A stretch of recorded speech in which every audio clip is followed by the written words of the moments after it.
नमस्कार, मैं हूं श्रीकांत प्रजापति और आप मेरे साथ देख रहे हैं बीसीसी न्यूज। आई खबरों बढ़ने से पहले डालते हैं सुर्खियों पर एक नजर।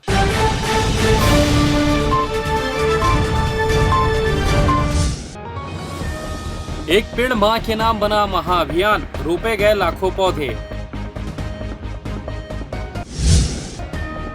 ट्रैफिक पुलिस ने चलाया अभियान, शराबी चालकों पर हो रही कार्रवाई।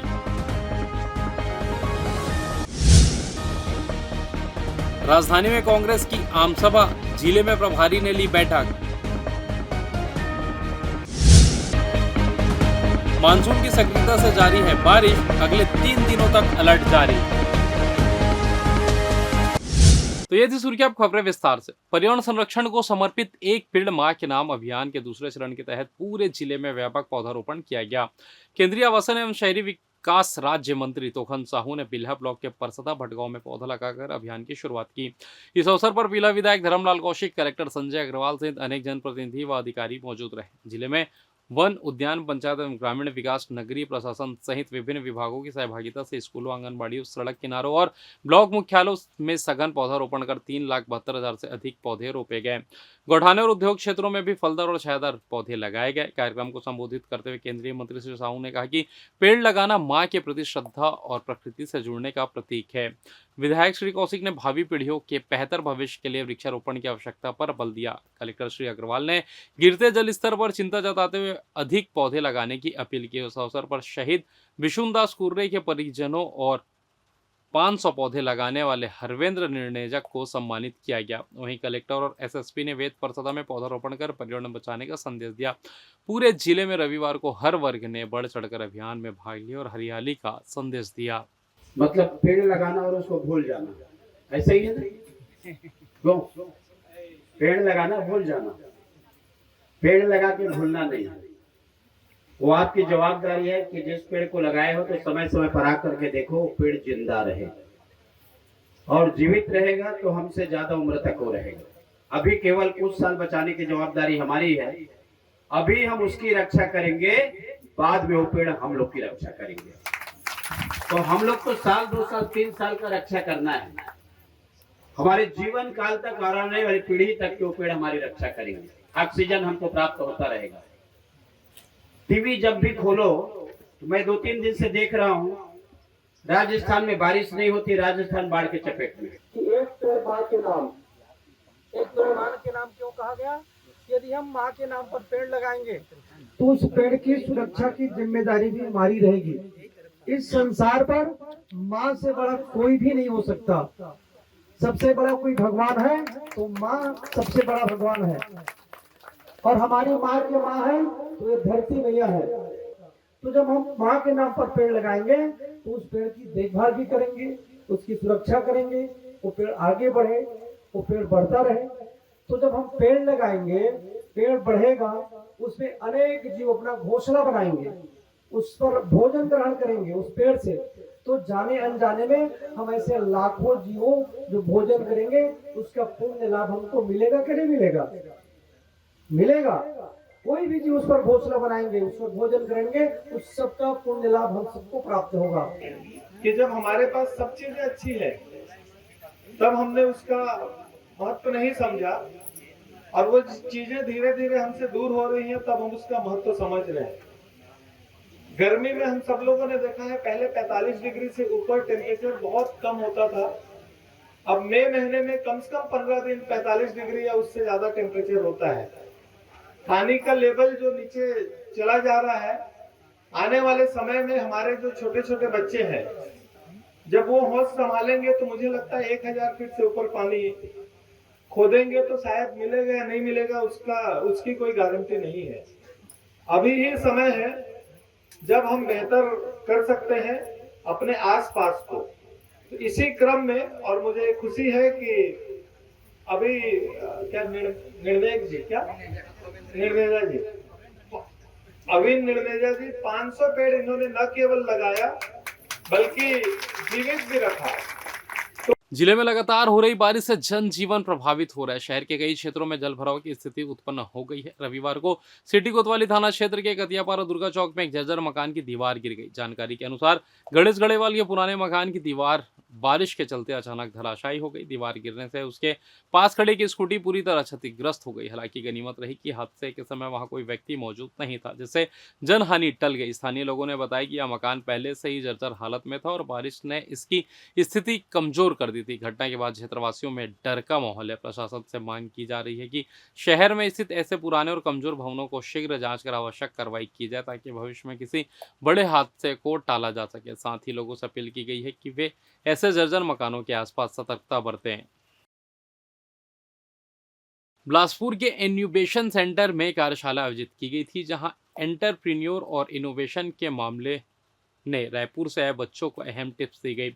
मिली जानकारी के अनुसार बीते दिनों इनोवेशन सेंटर एवं सेंट्रल लाइब्रेरी में Swami Atmanand higher secondary English medium school Mala camp Raipur के 208 बच्चे प्राचार्य सरोज यादव के नेतृत्व में पहुंचे, जहां बच्चों को स्टार्टअप, एंटरप्रेन्योर और इनोवेशन के बारे में विस्तार से जानकारी दी गई एवं इंक्यूबेशन सेंटर तथा वहां के स्टार्टअप कैसे कार्य करते हैं के बारे में बच्चों को बताया गया। पहला सेशन एमपी थिएटर में ग्रुप कैप्टन वाई श्रीनिवास के द्वारा पर्सनालिटी डेवलपमेंट और स्टार्टअप के बारे में जानकारी दी गई।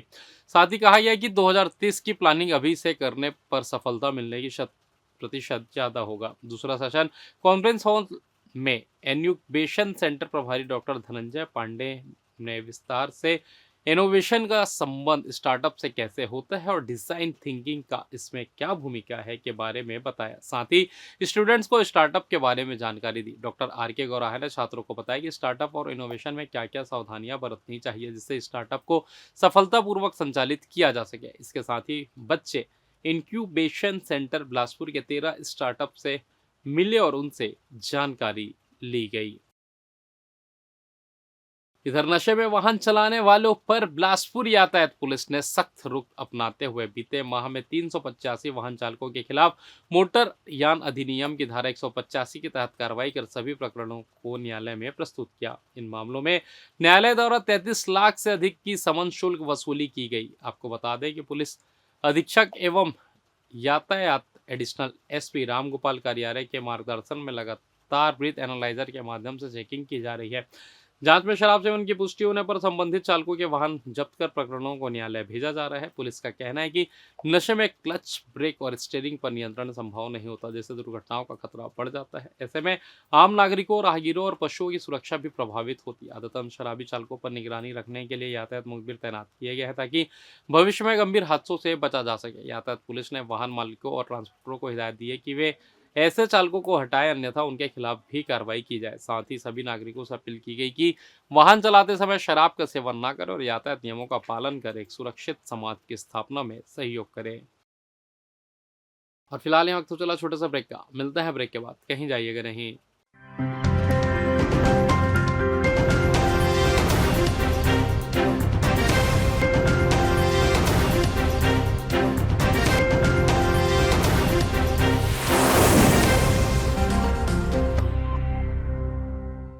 और ब्रेक के बाद आप सभी का स्वागत है। यह बढ़ता है अगली खबर की ओर।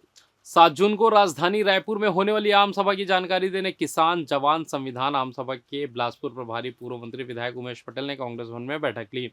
बैठक को संबोधित करते हुए पटेल ने कहा कि केंद्र सरकार ने 11 वर्षों में देश की हालत को सभी क्षेत्र में कमजोर कर दिया है। ये आम सभा किसान जवान संविधान के नाम पर है, क्योंकि लोकतंत्र को मजबूती इन तीनों से है, लेकिन कुछ समय से इन तीनों को प्रत्यक्ष या अप्रत्यक्ष रूप से कमजोर किया जा रहा है। किसान देश की खुशहाल का प्रतीक है, तो जवान सुरक्षा का, और संविधान लोकतंत्र को सुरक्षित करता है। इसके बिना देश एक राजतंत्र बन पाएगा। सारे निर्णय आम जनता के लिए ना होकर चंद पूंजीपतियों के लिए होने लगा है, जिससे लोकतंत्र खत्म हो जाएगा। जो उन सेनानियों का जिन्होंने आज़ादी की लड़ाई में अपना सब कुछ गंवा दिया था, उनका अपमान होगा। इन्हीं सब मुद्दों को ध्यान में रखकर ये आम सभा हो रही है। पटेल ने कहा, बिलासपुर आंदोलन धरना प्रदर्शन का केंद्र है। बिलासपुर की उपस्थिति ही कार्यक्रम को सफल बनाती है, इसलिए उन्होंने सभी कांग्रेसी नेताओं और कार्यकर्ताओं को प्रदर्शन में अधिक से अधिक संख्या में शामिल होने आग्रह किया। 7 जुलाई को होने वाली आम सभा में राष्ट्रीय अध्यक्ष, राष्ट्रीय महासचिव केसी वेणुगोपाल, प्रभारी सचिन पायलट सहित छत्तीसगढ़ के बड़े नेता, संगठन के पदाधिकारी शामिल होंगे। बिलासपुर में आयोजित बैठक में प्रभारी उमेश पटेल, शहर अध्यक्ष विजय पांडे, ग्रामीण अध्यक्ष विजय केशरवानी, विधायक, पूर्व विधायक के साथ ही बड़ी संख्या में कांग्रेसी नेता और कार्यकर्ता मौजूद रहे। हमारे राष्ट्रीय अध्यक्ष आदरणीय श्री मल्लिकार्जुन खड़गे जी का कार्यक्रम है जवान किसान संविधान। जिस तरह से हमारे बेरोजगार जवान परेशान है छत्तीसगढ़ में, और ना सिर्फ छत्तीसगढ़ में बल्कि पूरे देश में जिस तरह से भारतीय जनता पार्टी की नीति और रीति है। अभी आपने देखा होगा युक्तिकरण के नाम से इन्होंने लगभग 40,000 पद जो शिक्षकों का था उसको समाप्त करने का काम युक्तिकरण के बहाने किया है। इसी तरह से हमारे किसानों को लगातार परेशान किया जा रहा है। किसान हमारे आज खाद के लिए परेशान है। डीएपी खाद कहीं पे भी उपलब्ध नहीं है। आप लोग स्वयं पत्रकार हैं, आप लोग को भी कई तरह की जानकारी आपको मिल रही होगी कि अलग अलग जगह पे खाद की कमी है, तो किसान भी परेशान है। और जिस तरह से गर्मी फसल का धान को किसान मजबूरी में कम रेट में बेचना पड़ा है इनको, उससे भी किसान की माली हालत बहुत खराब हुई है। और संविधान के बारे में तो हम लोग कई बार चर्चा कर चुके हैं। जिस तरह से ईडी, सीबीआई, अलग अलग जो स्वतंत्र एजेंसियां हैं उनको समाप्त करने का, उनके अधिकार को समाप्त करने का काम ये भारतीय जनता पार्टी कर रही है। उसी तारतम्य में हमारे राष्ट्रीय अध्यक्ष जी का 7 जुलाई को साइंस मैदान में कार्यक्रम है सुबह 11 बजे, और हम लोग बिलासपुर से भारी संख्या में वहाँ पहुँचे, इसलिए आज बैठक यहाँ बुलाई गई। ये जिस तरीके से शक्ति प्रदर्शन कांग्रेस कर रही है, जी आ रहे हैं, क्या लगता है इससे कितना पॉजिटिव मैसेज जो है? देखिए, राष्ट्रीय अध्यक्ष जी हमारे यहाँ आ रहे हैं तो हम सब में ऊर्जा है। हमारे राष्ट्रीय अध्यक्ष जी जब छत्तीसगढ़ आएंगे हम सब में ऊर्जा भर के जाएंगे। हमारे सभी साथी आज बिलासपुर में भी भारी संख्या में उपस्थित हैं, और मुझे तो पूरी उम्मीद है कि पूरे छत्तीसगढ़ से लोग रायपुर को कूच करेंगे। खरोरा थाना क्षेत्र में हाल ही में हुई हत्या की गुत्थी को पुलिस ने सुलझा लिया। इस सनसनीखेज वारदात के आरोपी को पुलिस ने दुर्ग से गिरफ्तार किया है। आरोपी और पीड़िता के बीच लंबे समय से प्रेम संबंध थे, जिसकी जानकारी लड़की के परिजनों को नहीं थी। पुलिस के अनुसार आरोपी युवक और मृतका का परिवार संबंध भी था। इसी नजदीकी रिश्ते की आड़ में दोनों के बीच प्रेम संबंध विकसित हुए थे। चूंकि परिजनों को प्रेम संबंध के बारे में कोई जानकारी नहीं थी, इसलिए उन्होंने युवक पर कभी शक नहीं किया। मामले की जाँच के दौरान पुलिस को कुछ अहम सुराग हाथ लगे, जिनके आधार पर आरोपी की पहचान हुई और उसे दुर्ग से दबोच लिया गया। फिलहाल पुलिस आरोपी से पूछताछ कर हत्या के पीछे के पूरे घटनाक्रम को समझने में जुटी है। जल्द इस मामले में और खुलासे होने की उम्मीद है। एक नाबालिग की हत्या हुई थी, नाबालिग युवती की, और उसमें सकलोर थाना सुहेला जिला बलौदा बाजार के निवासी साहिल धीवर पिता राजेश धीवर को गिरफ्तार आज किया गया है, जो कि घटना के पश्चात से ही फरार था। एक्चुअल में पूर्व में भी विवेचना के दौरान ये तथ्य स्पष्ट रूप से सामने आया था कि साहिल जो है वो मृतिका के रिलेशन में है, और ये लोग एक ही परिवार का पारिवारिक संबंध होने के बाद इनमें आपस में प्यार प्रेम मोहब्बत के संबंध को ये साहिल जो है वो मानता था। और उसके ये था कि उसको कि ये किसी और अन्य लड़के से इसके द्वारा बातचीत की जाती है, जिसके लिए वो बार बार उसको मना करता था। उसी बात को लेकर उस दिन विवाद हुआ है और उसके परिणाम स्वरूप उसने उसकी हत्या कर दी थी। और चूंकि परिवार के साथ में आना जाना रहता था, इसलिए परिवार वालों ने कभी इस बात पे शक नहीं किया, ना ही कभी इसकी कोई पूर्व सूचना कहीं पे इन्होंने दी। और घटना के बाद जब पुलिस को सूचना प्राप्त हुई और पुलिस के द्वारा विवेचना किया गया, आरोपी की लगातार पतासाजी की जा रही थी। आरोपी को ट्रैक किया जा रहा था, 2-3 टीम उसकी गिरफ्तारी के लिए बनाया गया था। और आरोपी साहिल जो है वो लगातार तब से सफर ही कर रहा था, वो एक जगह स्थायी नहीं रहा। उसको ट्रैक करते करते आखिर उसको दुर्ग के पास में से गिरफ्तार किया गया है, और आज इसमें वैधानिक कार्रवाई संपादित करने के बाद उसको माननीय न्यायालय के समक्ष प्रस्तुत किया जाएगा। छत्तीसगढ़ कर्मचारी अधिकारी फेडरेशन की बैठक शनिवार को भगत सिंह चौक स्थित प्रांतीय कर्मचारी भवन में आयोजित की गई। बैठक में तय हुआ कि फेडरेशन के प्रांतीय आह्वान पर संघ 11 सूत्रीय मांगों को लेकर 16 जुलाई को राज्य के सभी ब्लॉक तथा जिलों में सांकेतिक धरने के बारे में रणनीति बनाएगी। वहीं सांकेतिक धरने के बाद मुख्यमंत्री और मुख्य सचिव के नाम पर कलेक्टर के माध्यम से ज्ञापन सौंपे जाने का भी निर्णय लिया गया। बता दें, फेडरेशन ने विधानसभा चुनाव के पहले प्रदेश के कर्मचारियों से किया गया मोदी की गारंटी का वादा छत्तीसगढ़ सरकार द्वारा पूरा नहीं करने के कारण चरणबद्ध आंदोलन किया था। वादा खिलाफी के विरुद्ध पुनरू आंदोलन करने का निर्णय लिया गया है। मीडिया से चर्चा के दौरान प्रदेश तृतीय वर्ग शासकीय कर्मचारी संघ के जिलाध्यक्ष रामचंद्र टांडी ने बताया कि प्रथम चरण में 16 जुलाई को राज्य के सभी ब्लॉक तथा जिला मुख्यालय में वादा निभाओ रैली के माध्यम से मुख्यमंत्री के नाम कलेक्टर को ज्ञापन सौंपा जाएगा। यदि छत्तीसगढ़ सरकार ने मोदी गारंटी को पूरा करने में रुचि नहीं दिखाई तो फेडरेशन आगामी 22 अगस्त को प्रदेश के कर्मचारी अधिकारी सामूहिक अवकाश में रहकर राज्यव्यापी काम बंद हड़ताल करेंगे। उन्होंने बताया कि यदि सरकार ने मोदी की गारंटी को पूरा नहीं किया तो फेडरेशन अनिश्चितकालीन हड़ताल निर्णय लेने के लिए बाध्य होगा। विगत दिनों हम लोगों ने तृतीय वर्ग शासकीय कर्मचारी संघ के माध्यम से पूरे प्रदेश भर में एक मांग पत्र सौंपा गया था। 13 सूत्री मांग बिंदु रखा गया था। उन्हीं बिंदु को निचोड़ते हुए प्रांतीय छत्तीसगढ़ कर्मचारी अधिकारी फेडरेशन ने ये निर्णय लिया है कि अब हमारा अगला लड़ाई जो है, हमारी मांग जो है 2 चरणों में होगी। पहली चरण तो 16 जुलाई को पूरे प्रदेश भर के जिला स्तर पर और विकासखंड स्तर पर रैली निकाल करके ज्ञापन रैली के माध्यम से हम एसडीएम कलेक्टर के माध्यम से माननीय मुख्यमंत्री और मुख्य सचिव को ज्ञापन सौंपेंगे। और उस ज्ञापन के बाद भी यदि हमारी मांगों को यदि पूरी नहीं होती है तो हमारा अगला चरण है 22 तारीख को एक दिवसीय अवकाश लेकर के हम धरने प्रदर्शन पर हम उतारू होंगे। हमारी जो मुख्य मांगे हैं, जो चुनाव के पूर्व हमारे भारतीय जनता पार्टी सरकार ने अपने घोषणा पत्र में जो 11 सूत्री मांग रखे हैं कि समय पर डे तिथि से दिया जाएगा और डे तिथि का एरियस राशि आपके जीपीएफ में समायोजन किया जाएगा, संविदा वेतन भोगी सभी कर्मचारियों को नियमित किया जाएगा, उसके लिए एक माह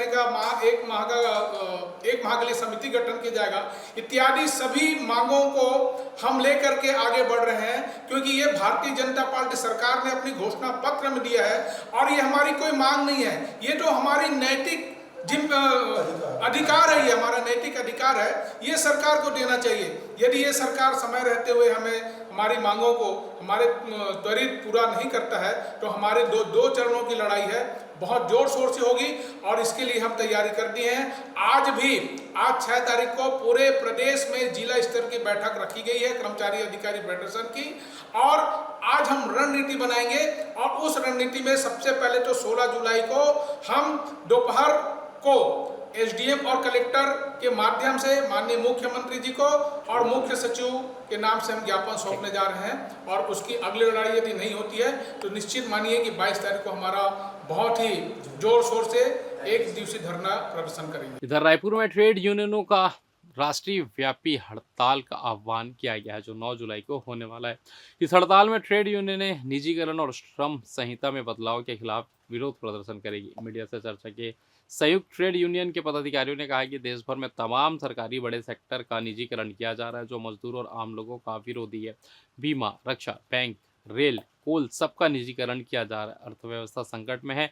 आज रोजगार के मामले में 14 करोड़ से भी अधिक बेरोजगार रोजगार की तलाश में भटक रहे श्रमिकों के शोषण के लिए उनके सुविधाओं में कटौती, वेतन, महंगाई भत्ते पर रोक जैसे कदम उठाए जा रहे हैं। श्रमिकों को प्राप्त संवैधानिक अधिकारों को कुचलने के लिए लेबर कोड पारित कर दिया गया है। इसी प्रकार किसानों की उपज का वाजिब दाम देने को मजबूत करने और किसानों के फसलों के न्यूनतम दाम को संरक्षित करने के बजाय उन्हें बाजार पर छोड़ने के लिए किसान विरोधी बिल भी पारित कर दिया गया है, जिसके विरोध में संयुक्त ट्रेड यूनियन राष्ट्रव्यापी विरोध करने जा रही है। पत्रकार वार्ता के माध्यम से 9 जुलाई को संयुक्त ट्रेड यूनियन काउंसिल, या हम ये कह सकते हैं देश के जो हमारे बड़े जो ट्रेड यूनियन हैं, जिसमें भारतीय मजदूर संघ को छोड़कर तमाम राष्ट्रीय जो हमारे ट्रेड यूनियन हैं उनके द्वारा 9 जुलाई की एक आम हड़ताल करने का निर्णय लिया गया है।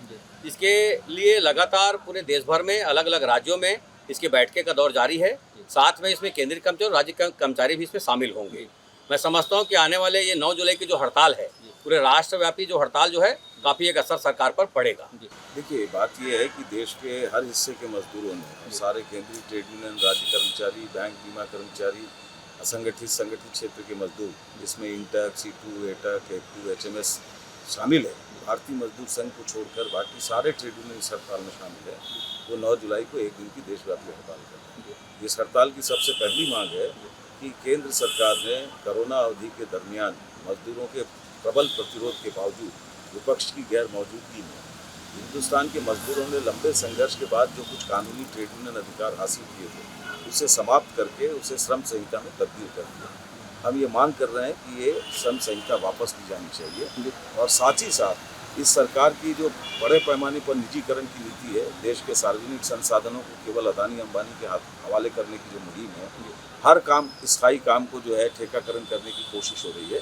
और देश के किसानों के साथ जो उन्होंने न्यूनतम समर्थन मूल्य को लेकर जो वादा किया था कृषि कानून की वापसी के समय, उन वादों को पूरा करने के लिए इस मांग को लेकर एक दिन की देशव्यापी हड़ताल करें। और हमारी उम्मीद है कि 20 करोड़ से अधिक मजदूर इस आंदोलन में। बिलासपुर संभाग में बीते कुछ दिनों से हो रही रुक रुक कर लगातार बारिश ने पूरे क्षेत्र को तरबतर कर दिया है। यह बारिश जहां एक और किसानों के लिए राहत की खबर बन के आई है, तो वहीं आम जनजीवन पर इसका असर साफ दिखाई दे रहा है। संभाग के सभी जिलों में बारिश के चलते निचले इलाकों में पानी भरने की समस्या उत्पन्न हो गई है। कई जगह नालियों में पानी ओवरफ्लो चल रहा है, जिससे आवागमन और जल जमाव की स्थिति बन गई है। शहरी और गलियों और मुख्य सड़कों पर जल भराव के कारण आवाजाही में परेशानियों का सामना करना पड़ रहा है। बाजारों और सार्वजनिक स्थानों पर लोगों की उपस्थिति में भी भारी गिरावट देखी जा रही है। बारिश का यह सिलसिला खासकर किसानों के लिए सुखद है। खेतों में नमी बढ़ने से खरीफ फसलों की बुवाई को रफ्तार मिली है। धान, मक्का, अरहर जैसे फसलों के लिए यह मौसम अनुकूल माना जा रहा है, जैसे ग्रामीण क्षेत्रों में खुशी का माहौल है।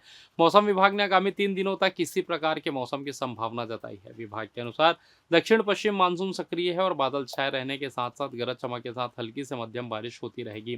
प्रशासन ने जल भराव की स्थिति को देखते हुए नगर निगम और ग्राम पंचायतों को सतर्क रहने के निर्देश दिए हैं, ताकि लोगों को किसी प्रकार की असुविधा न हो। और फिलहाल इस बुलेटिन में बस इतना ही। मुझे दीजिए इजाजत, फिर होगी आपसे मुलाकात। तब तक देखते रहिए PCC न्यूज़। नमस्कार।